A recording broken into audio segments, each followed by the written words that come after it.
Lain orang masuk hayang seuri ku lalaki anu cengeng anu eleh ku pamajikana. Sieun ku pamajikan teh. Awewe ngomong kieu ngurungkut jiga ucing kabulusan. Awewe aya kahayang kitu kieu di urangna eueuh belaan anu panghutang da sieun teh. Yeuh lalaki teh kepala rumah tangga. Bisi didakwang kena raja tuh lalaki teh.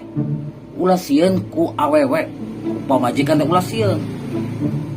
Sabab aya lalaki mah tetep di luhur. Nya. Tong lamun awewe anu buntak-buntak ka salaki cengeng ceurik, sieun ditinggalkeun, sieun kitu kieu. Lamun awewe kieu mah tinggal di kitu eta.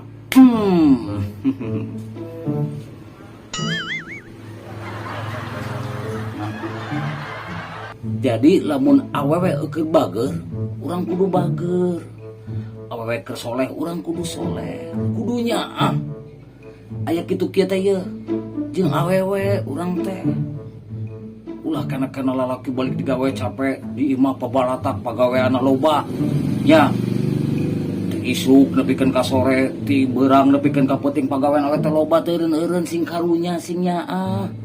Ek saha deui urang lamun teu jeung pamajikan. Kudu saling bantu, kudu pengertian. Bagus, baru itu namanya suami pengertian.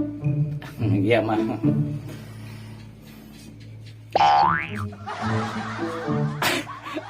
Aing mah direwas we. Suka teh eueuh aing mah. Degan apa mana lah. Ya.